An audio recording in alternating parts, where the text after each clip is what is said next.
안녕하세요. 저는 부대찌개 집을 운영하고 있는 올해 57이 되는 한 가정의 엄마입니다. 제가 이렇게 글을 쓰게 된 이유는 제가 겪은 일을 바탕으로 여러분들에게 힘을 드리고자 이렇게 글을 쓰게 되었습니다. 제가 겪은 일이 또 누군가에게 일어나고 있을지 모르니까 말이죠. 저는 저희 집에서 외동으로 태어났는데 결혼하고 몇 년 만에 정말 어렵게 얻은 자식이라 어렸을 때 어머니와 아버지의 사랑을 듬뿍 받고 자라왔습니다. 제가 온 동네의 자랑거리가 되었기도 했죠. 그런데 언젠가부터 제가 초등학교에 들어가고 나서부터 어머니와 아버지가 이상하게 변해가는 것 같은 느낌을 세게 받았습니다. 도대체 이게 어찌된 일인가 싶으면서도 나를 낳은 부모님이 맞는 건가 할 정도의 생각이 들기도 했죠. 골프장에서 일을 하시던 아버지는 매일 술을 먹고 집에 들어오시곤 했는데, 하지만 아버지가 술을 먹고 들어오셔도 항상 평소처럼 행동을 하셨기에 술에 대해서 나쁜 생각은 전혀 들지 않았습니다. 하루는 또 이랬습니다. 온 가족들이 모이는 명절날에 외할머니께 저에 대해 말씀을 했는데, 쟤는 키도 작고 못생기고 뚱뚱해서 공부라도 제대로 안 하면 그냥 갖다 버리려고, 이런 식으로 말씀을 하셨습니다. 그 당시 저는 150cm에 43kg이었습니다. 그렇게 제가 외동이라서 사랑과 관심을 주시던 아버지가 갑자기 이런 말씀을 하시길래 제 몸이 뚱뚱한 것이라고 알고 있었습니다. 그래서 음식도 제대로 먹지도 못하고 30kg대까지 몸무게가 빠진 적도 있었어요. 또 아이러니한 것은 그렇게까지 밥을 제대로 먹지도 않아서 살이 빠졌는데도 저는 단 한 번도 쓰러진 적이 없다는 것이었습니다. 그렇게 어머니와 아버지께서는 거실에서 항상 저에 관한 이야기를 하시면서 누구 닮아서 저렇게 못생겼냐? 왜 저렇게 뚱뚱하냐? 는 등의 말씀을 하셨어요. 어린 나이에 내가 무슨 잘못이 있길래 이런 폭언을 들어야 하나 싶었고, 결국 저는 살 길이 공부밖에 없다고 생각을 해서 밤낮 할 것 없이 죽어라 공부만 했어요. 다른 아이들처럼 가족들끼리 놀이공원을 가는 모습을 상상하곤 하지만 항상 상상만 해야 했죠. 그렇게 초등학교의 시절은 가족들과의 추억은 하나도 없이 저의 자존감만 낮아지게 되는 말을 들으면서 자라왔습니다. 그러다가 중학교에 입학을 하게 되었고 처음 보게 된 저의 성적표에 적힌 등수가 저를 충격적이게 만들었습니다. 바로 200등이라는 등수가 나왔거든요. 아버지는 점수 이따위로 받아와서 너는 대체 나중에 커서 뭐가 될래?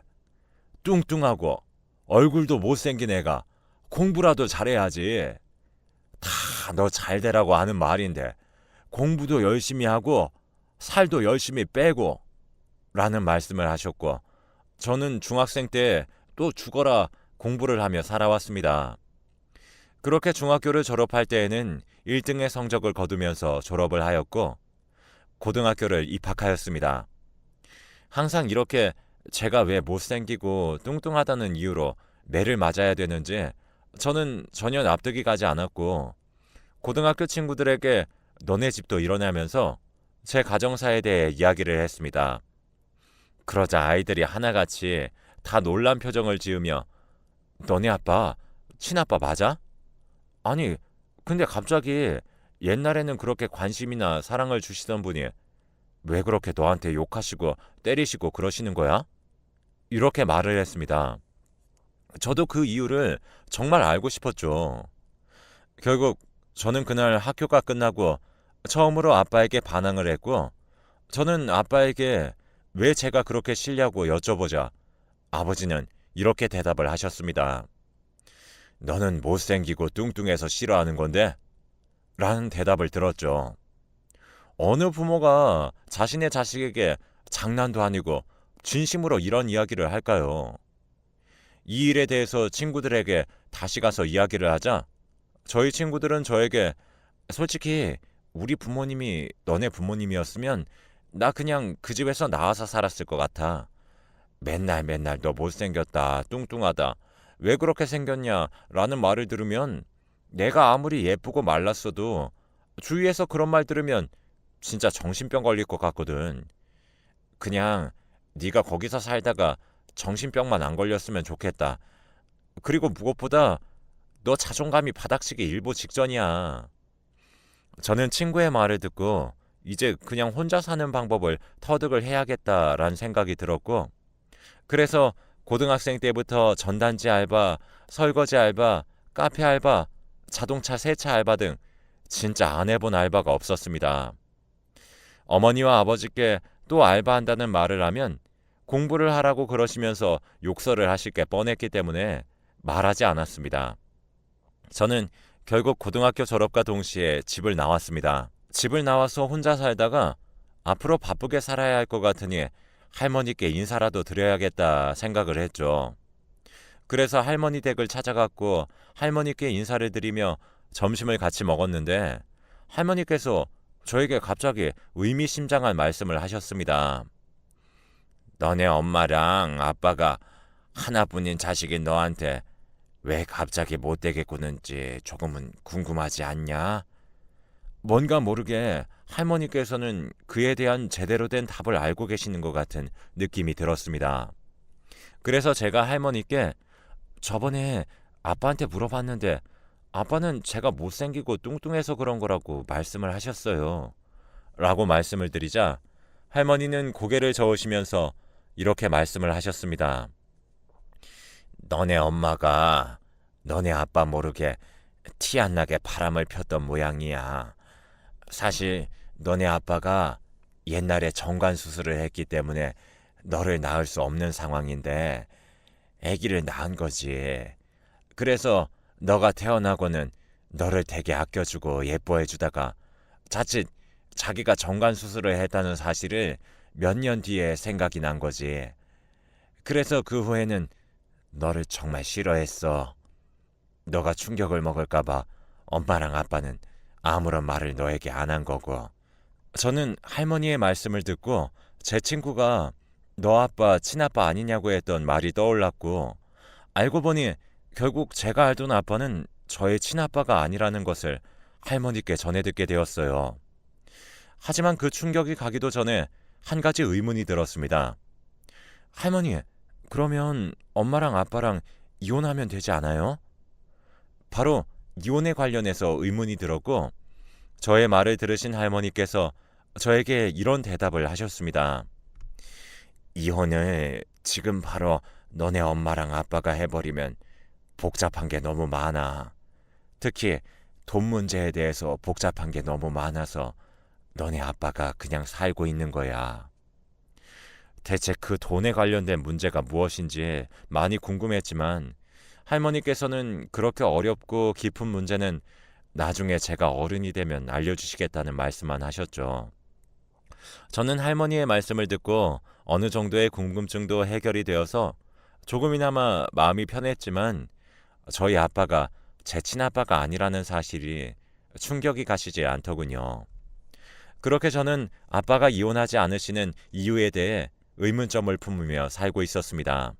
그래도 아버지 덕분에 그렇게 공부를 한 결과 저는 교대에 들어갔고 선생님이 되었지만 학교 생활이 저의 적성에 맞았는데도 조금은 다른 사회생활도 해보고 싶어서 심리치료사에 대해 공부를 한 뒤에 자격증을 따서 일을 하게 되었습니다. 저와 같이 가정으로부터 제대로 된 환경을 받지 못한 아이들이 있을 것 같다는 생각을 했고, 조금이나마 저와 비슷한 환경에서 자란 아이들에게 힘이 되어주고 싶었기 때문에 심리치료사를 택하게 되었습니다. 그렇게 하루하루를 보내던 중 갑자기 모르는 번호로 전화가 한 통이 걸려왔습니다. 전화를 받아보니 고등학교 때 제가 공부를 가르쳐줬던 친구였어요. 남자아이였죠. 그 친구는 공부머리가 있었던 아이였긴 했는데 시간 활용을 잘 하지 못해서 성적이 안 좋은 친구였습니다. 그 친구는 저 덕분에 변호사가 되었다며 고맙다고 인사를 하려고 연락이 온 것이었습니다. 똑같이 반복되는 지겨운 일상 속에 그 친구의 연락은 되게 반가웠습니다. 내가 졸업할 때 내가 너한테 그랬잖아. 꼭 성공해서 연락할 테니까 꼭 받아달라고. 내가 꼭 맛있는 밥 사주겠다고 그런 거 기억나냐? 너 이번 주 주말에 할 거 없으면 나 만나서 같이 밥 친구 좀 해주라. 너 먹고 싶은 거 있으면 다 말해. 다 좋으니까. 그때까지만 해도 그 친구를 이성적으로 생각하지 않았고 그냥 평범한 내 학교 친구라고 생각을 했습니다. 그렇게 주말이 되었고 그 친구를 만나서 삼겹살에 소주 한 잔을 하면서 옛날 이야기도 하다 보니 저의 가정사에 대한 이야기가 나왔습니다. 너희 아버지 요즘도 너한테 옛날처럼 못되게 구셔? 저는 그 친구의 말에 나 집 나와서 아빠랑 엄마 어떻게 사는지 몰라. 그리고 더군다나 그 아빠 내 친아빠 아니래. 저도 모르게 그 친구와 이야기를 하면서 지금까지 아버지에게 당해온 일들이 생각이 났고 참아온 눈물이 터져버렸습니다. 그러면서 그 친구는 저에게 너 이렇게 힘들어하니까 나랑 며칠만 일 끝나고 만나서 같이 얘기 좀 할래? 네가 지금 남의 심리를 치료해 줄 때가 아니라 네 심리를 스스로 좀 파악해서 치료해야 될 것 같아. 너는 지금 충분히 괜찮을 거라고 생각하겠지만 제3자가 보기엔 전혀 안 괜찮아 보여. 이런 말을 했습니다. 저는 오랜만에 만난 친구의 말에 괜찮다고 확답을 주면서 이야기할 수 없었습니다. 왜냐하면 저는 그때까지만 해도 괜찮은 척하면서 살아온 것이 사실이니까요. 어쩌면 저에게 체면을 걸었을지도 모릅니다. 그렇게 그 뒤로 그 친구를 만나기 시작했어요. 매일 일 끝나면 같이 밥도 먹고 이야기도 하면서 지냈죠. 그러던 어느 날 그 친구는 저에게 갑자기 친구로 만나지 말고 연인 사이로 만나자고 하더라고요. 저의 이런 힘든 상황을 다 알고 있고 무엇보다 저의 가정사에 대해 알고 있던 친구였기 때문에 연인 사이로 만나도 나쁠 것 없다는 생각이 들어서 알겠다고 이야기를 했죠. 그리고 다정한 그 아이에게 저도 좋은 감정이 있었거든요. 그렇게 연애를 하다가 서로 결혼 이야기가 오고 갔습니다. 그래서 결혼을 하기 위해 그 누구보다 일을 열심히 하면서 돈을 모았죠. 남편과 저는 자녀 계획도 있었기 때문에 한 번에 자녀를 위한 돈도 마련해 두었습니다. 그렇게 열심히 일을 하였고 남편과 제가 결혼을 하기로 한 날짜가 점점 다가왔어요. 저는 결혼을 하기 위해 몇 년 동안 찾아뵙지 않았던 어머니와 아버지의 집으로 갔습니다. 이미 할머니께 모든 사실을 다 알게 된 상태인데 도대체 부모님을 만나면 어떻게 행동을 해야 되고 어떻게 반응을 해야 할지 정말 머릿속이 복잡했습니다. 몇 년 만에 집에 도착을 했고 그 집에는 어머니와 아버지가 계셨습니다. 옛날과 똑같이 제가 몇 년 만에 방문을 했는데도 아무런 반응을 해주시지 않고 저를 투명인간 취급을 하더라고요. 부모님께 혹시 또 폭언을 들을 것 같아서 겁이 났지만 저는 견딜 수 있다는 다짐을 하며 어머니와 아버지께 말을 걸었습니다. 엄마, 아빠, 오랜만이네요. 옛날이랑 똑같이 저에게 관심 따위 별로 없으시네요. 저 2달 뒤에 결혼해요. 그냥 찾아오지 않으려고 그랬는데 그래도 어머니랑 아버지가 저를 키워주신 정이 있으니까 찾아온 거예요. 이렇게 얼굴 보고 저의 결혼 소식에 대해 말씀드렸지만 어머니와 아버지는 그냥 그래 라는 말씀을 하시고는 그냥 TV만 보시면서 웃고 계셨습니다. 원래 보통 자식이 결혼을 한다고 그러면 축하한다라는 말 정도는 해주는 거 아닌가요?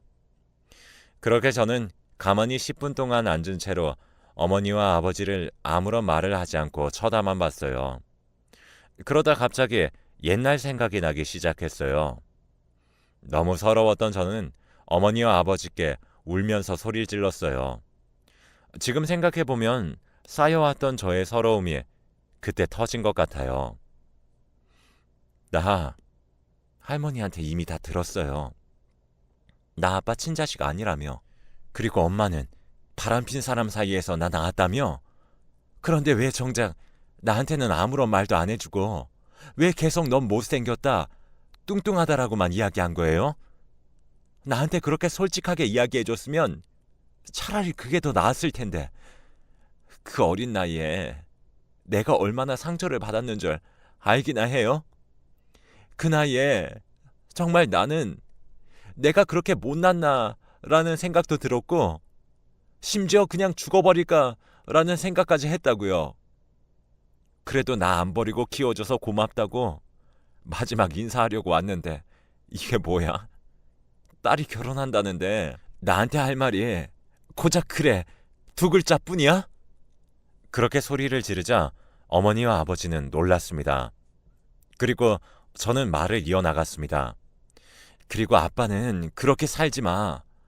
엄마가 바람을 펴서 나를 낳았으면 나를 싫어하지 말고 엄마를 싫어해야지. 나는 무슨 죄야? 아빠는 아빠 자격도 없어요.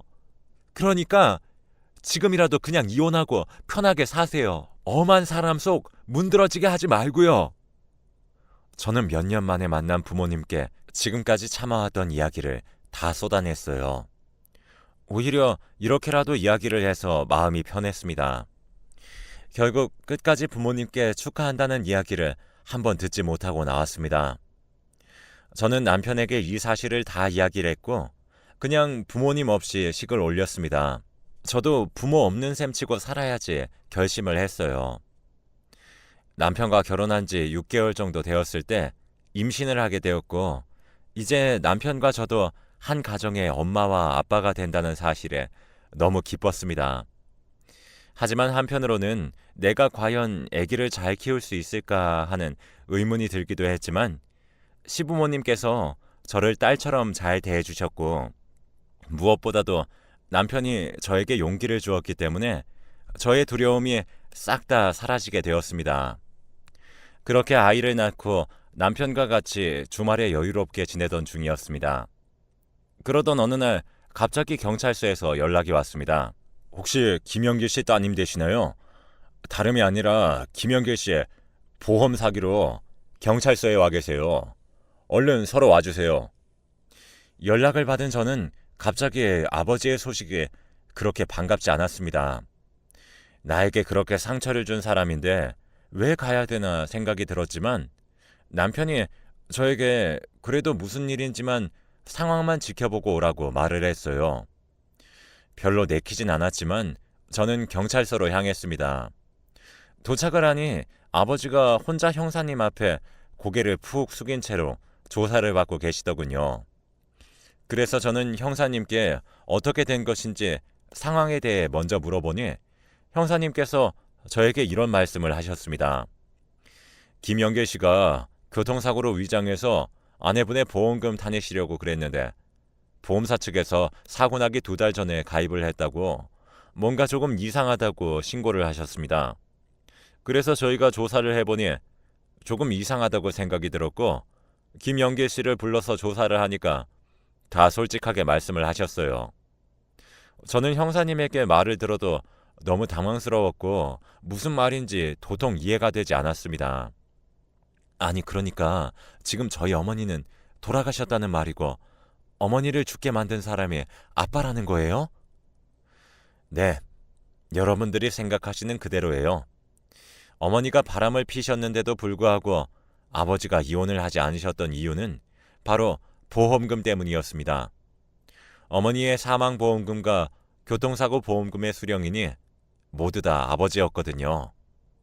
저는 그 이야기를 듣고 너무 혼란스러웠습니다. 그렇게 옛날에 저에게 나쁜 말을 퍼부으신 것도 모자라서 저희 어머니를 돈벌이로 이용했다는 사실에 너무 화가 났어요. 그래서 저는 형사님께 이런 말씀을 드렸습니다. 이 사람은 옛날부터 저 딸 취급 안 했어요. 그리고 이 사람 친딸도 아니니까 굳이 이런 일 있으시면 저한테 연락 안 하셔도 돼요. 웬만하면 교도소 생활을 좀 오래 하셨으면 좋겠네요. 라는 말을 남기고 경찰서를 나왔습니다.